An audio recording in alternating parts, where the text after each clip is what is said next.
responsable de l'entité Moro Songolo sans abanda la responsable de la famille nae. Place à l'imposo to banda la responsable et zana famille. Dans un couple, même pendant une année, ce n'est pas une petite chose. Mais je ne pense pas que leur couple totalise une année.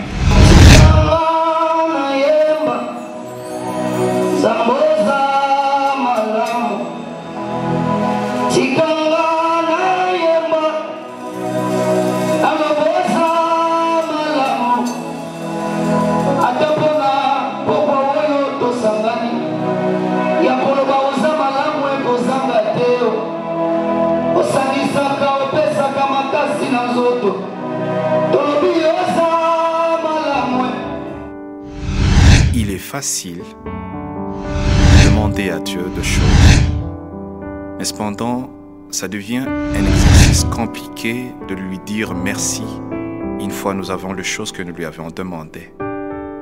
Et nous sommes ces cœurs-là qui viennent témoigner leur reconnaissance devant leur Créateur. Merci Jésus.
Je ne serai pas ingrat de ne pas remercier l'organisateur de cette assises.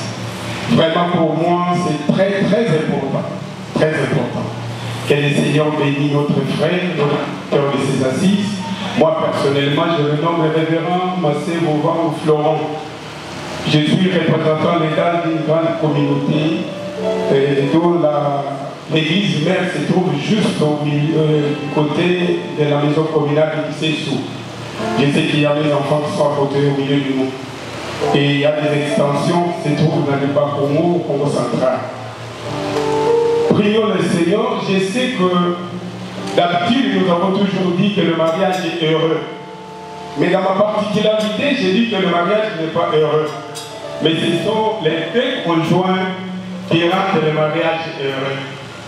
Alors, les amants, on va tout passer en amour, vraiment, je vous demanderai avec amour de nous lever peut-être pour que tout la monnaie ensemble, le Seigneur qui a fait grâce pour que nous soyons au milieu de nous ici. Tellement ici, Rosalie, nous allons prier le Seigneur. Père, nous te rendons encore grâce. Bénis, Seigneur, toutes les activités qui vont se dérouler dans ces lieux. Nous croyons que la Bible dit sans le Saint-Esprit, nous ne pourrons rien faire. Voilà pourquoi nous t'invitons, le Saint-Esprit, nous t'invoquons. Soyons au milieu de nous, assistez-nous du début à la fin de nos assises. Au nom de notre Seigneur, nous avons ainsi prié et nous disons tous ensemble, merci Seigneur Jésus-Christ. Amen. Est-ce qu'on peut acclamer pour la gloire de Dieu? Merci, merci.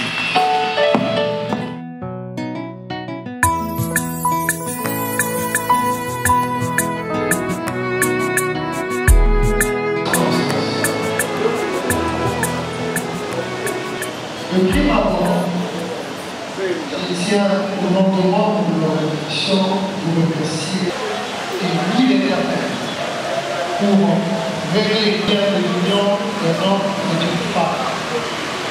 Les deux formes attentives et en cela jaillira un amour profond qui nous obligera à établir un ordre de valeurs.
ici l'amour, la considération en la personne du couple Diabanza, honoré Bisso, aujourd'hui, au nom de l'amour.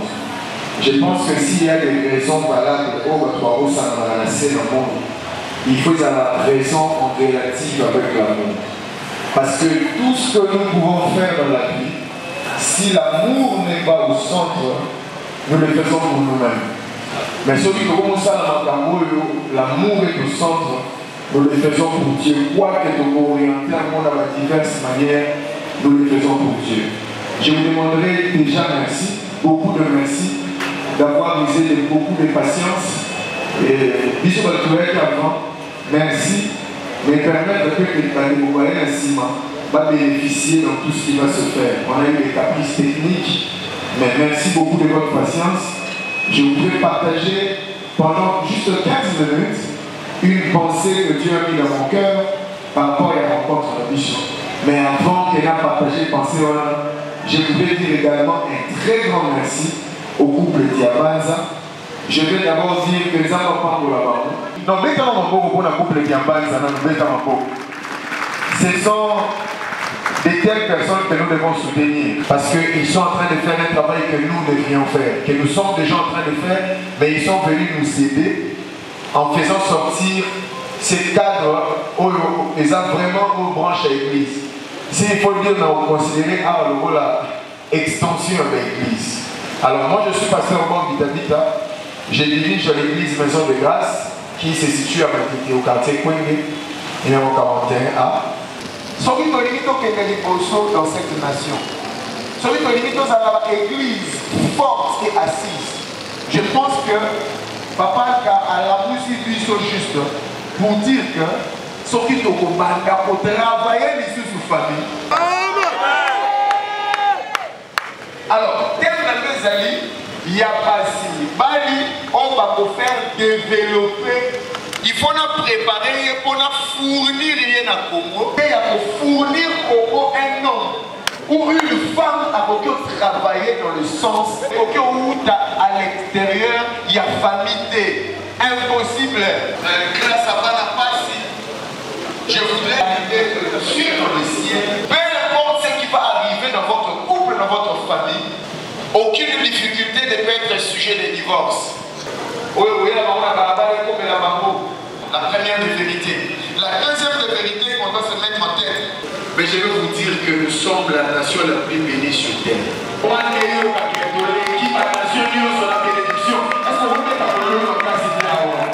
Nation plus bénie que nous, il n'y en a pas. Mais je pense maintenant que dans sa télé, maintenant, dans ma famille, la mission.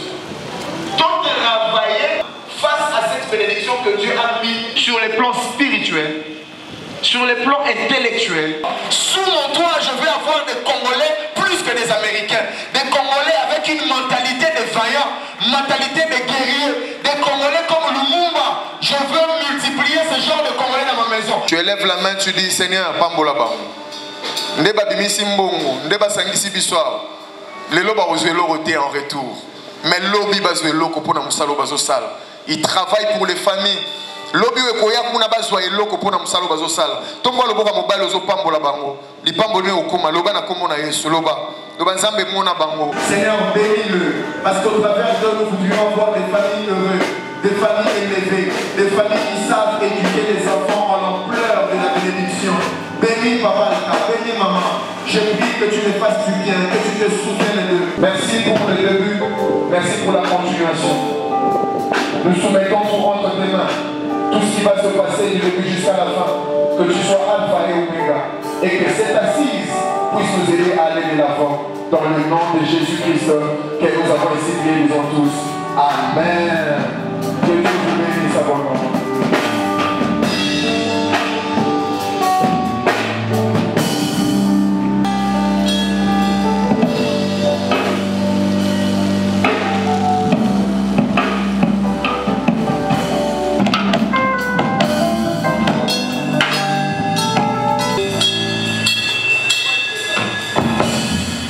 Alléluia.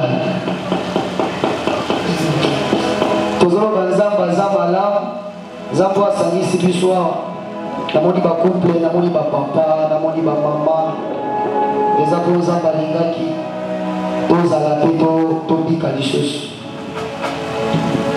pendant un moment torebisa nzambe aza malamu ndenge tozomona mobali na yo to mwasi na yo eza mpo nzambe alingaki oza mpe na basi oyo batikali baveve yo leki bango na eloko te tikanga na yemba nzambe eza malamu tikanga na yemba amaboza malamu ata mpona pokwa oyo tosangani ya koloba oza malamu ekozanga te osangisaka opesaka makasi na nzoto tolobi oza malamu soki moto moko azotambola azoloba azomona eza mpo nzambe olingaki azala na makasi na nzoto tikanga na yemba awa aloba oza malamu tikanga na yemba awa yaya yoza malamu moto ayebi valeur ya sante eza moto oyo aza na mbeto hopitale moto ayebi valeur ya makolo eza moto oyo afandi na chaise roulante moto ayebi valeur ya koloba o eza babazangi maloba mpo bato bayoka ye soki nakatalaki maboko nde nabeteli yo maboko boye te soki nalaki baba nde nazalaki na makasi ya koloba te soki namoka san jesese nanani mpo na bouche nde bapasoni nzoto babengi ngai ebeme tikanga na yemba ya yosa malamu nakotaka magazin kosomba elamba ya kolata nakotanga no magazin te mpo nasomba pema soki pema bafutelaka mbongo nde bakupe lisusu balingaki basuka wapi tikanga na yemba naloba yoza malamu nalamuki na ntongo napesi mobali na ngai to mwasi na ngai mbote nalobi yoza malamu tuna basi oyo bakufeli mibali bakakeno mpasi ya kokufela mibali tuna mibali oyo bakufeli basi bakakeno mpasi ya kokufela basi olamuki na ntongo omona ata mobali mwasi na yo loba yesu aza malamu tikanga na yemba naloba yoza malamu obakelaka otunaka tate kondisio ya famille ata na babola to batombongo yo boyembaka soki nazobetela maboko eza mpona koloba naza na mbongo akofuta yo te me naza na maboko soki nazobetela mololo eza mpona koloba naza na mutuka kopesa yo te me naza na mololo soki nazobeta maboko eza mpona koloba zamba mbeli tobetele maboko aza malamu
Nous sommes honorés de la présence du CG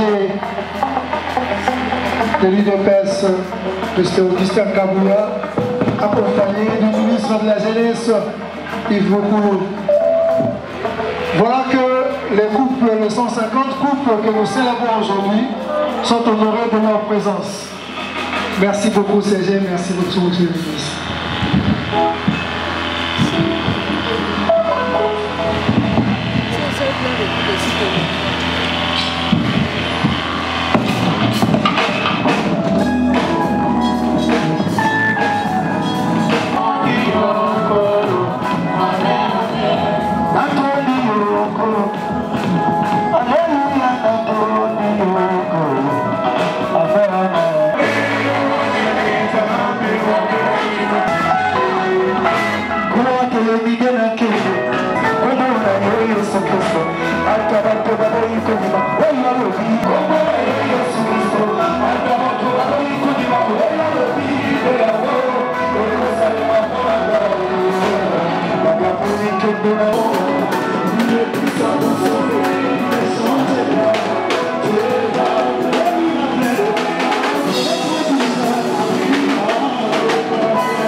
Alléluia.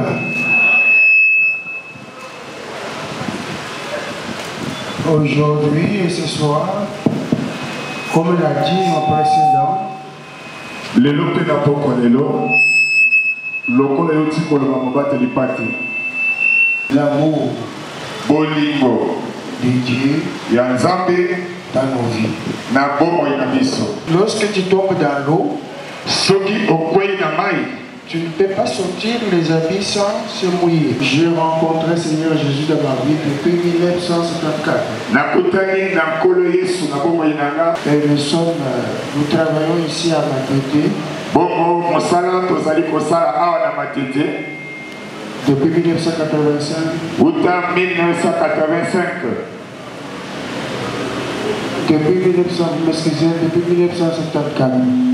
uta 1974. J'ai le privilège d'élever les messieurs qui a organisé ceci. naza na privilège ya kotombola ndeko mobali oyo abongisi likambo oyo Parce qu'il avait prié avec moi. pamba te ye asambelaka na ngai elongo. Et je vois que c'est un produit de Dieu. lolenge bauti kolobela awa Je vois que c'est un produit namoni ete azali boma de Dieu. ya Nzambe. Pour ne pas vous prendre du temps, mpo na kokamata bangonga ebele te,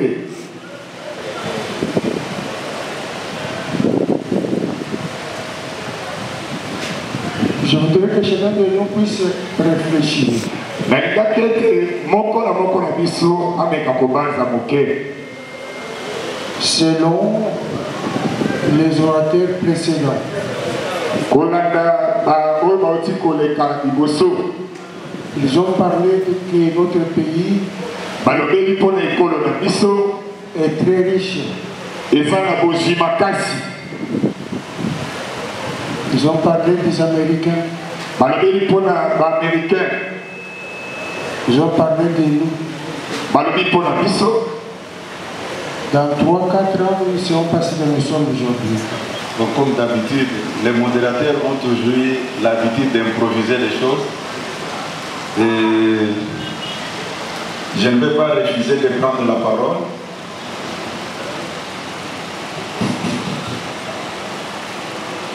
Il m'a accordé la parole. D'abord, je tiens à remercier les couples qui m'ont invité ce soir, les couples de mon frère Diaban. Rester dans un couple, même pendant une année, ce n'est pas une petite chose.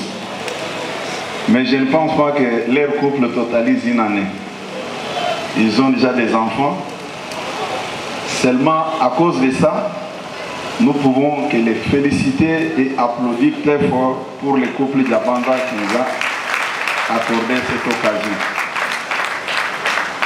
Je n'ai pas beaucoup de choses à dire. Les mariés connaissent ce que c'est un mariage et ce que c'est la vie des couples.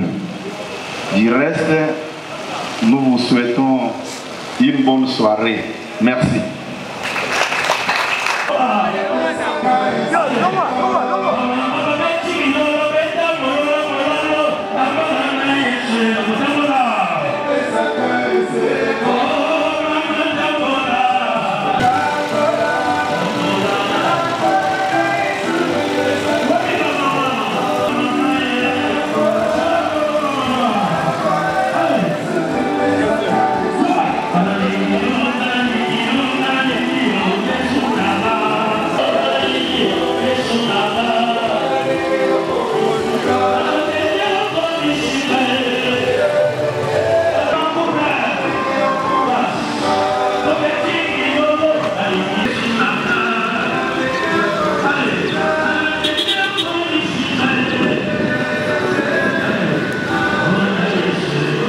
Keba.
Bonsoir.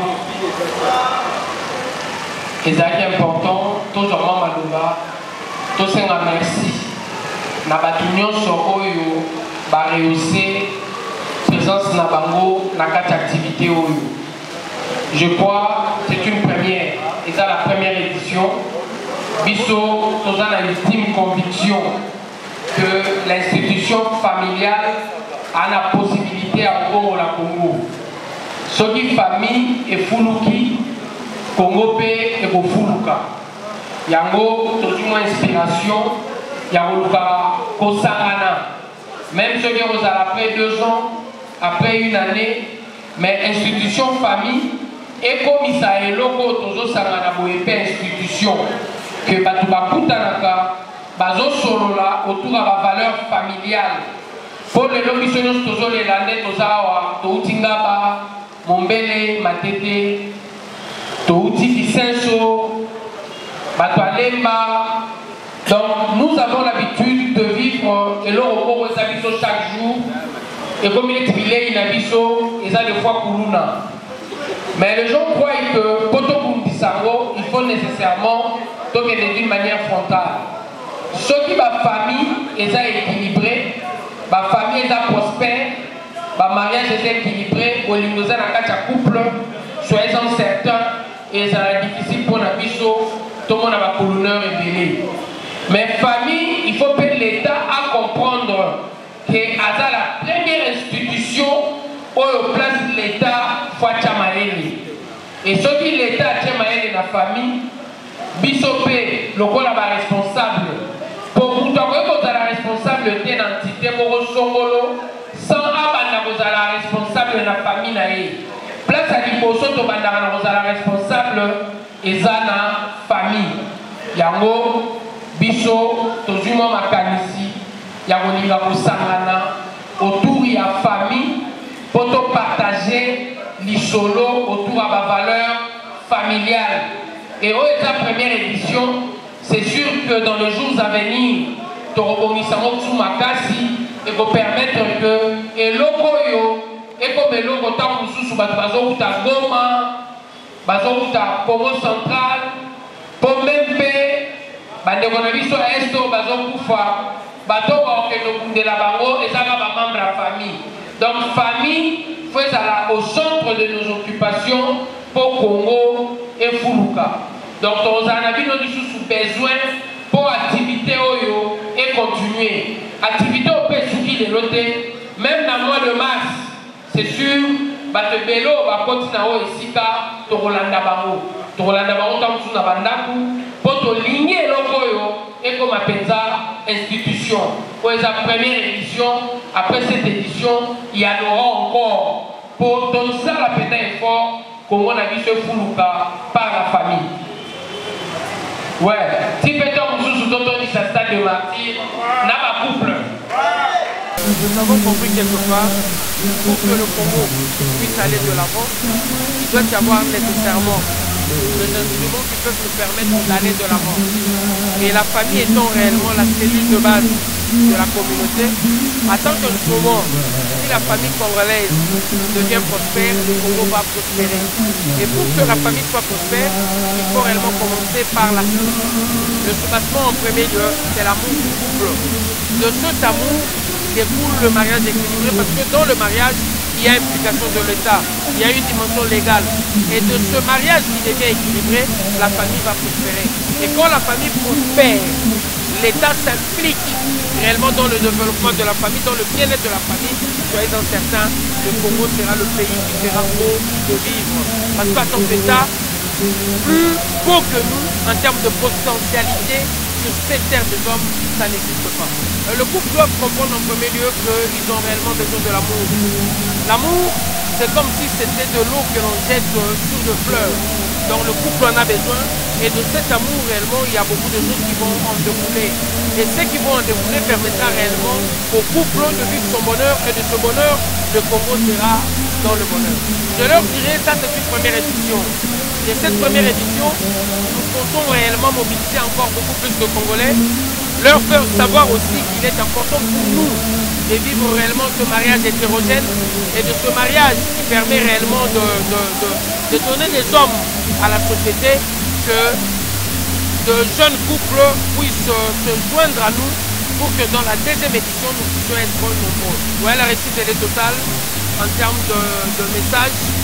En termes de mobilisation, ce qu'on était en train d'attendre, ça s'est réellement bien passé.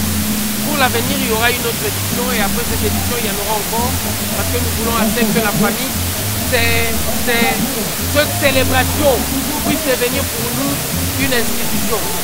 Nous avons réfléchi avec des amis, Tozaki Belé, Baninga Balobi, Atato Ligi réellement, pour élément, la réflexion à Baninga Balobi. Et là, le côté de Mitaka à Congo, c'est la famille. Ce qui famille est comme instrument, oh l'État tel maële, famille ce qui est tombé à Congo et au tombeau, mais on a tout ça dans la baninga, depuis deux total première édition.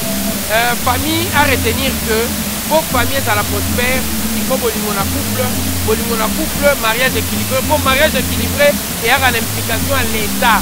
Dimension légale et la dimension légale wana. Ceux qui famille et répondre réellement à la responsabilité nango bato nyonso bakufaka na kati. Okoki koloba te ke naza responsable, to non oza responsable na famille. Liloba suka tokosenga réellement na bato nyonso oyo confiance bapesi biso pour la première édition. La deuxième édition faut pas répondre présent encore plus.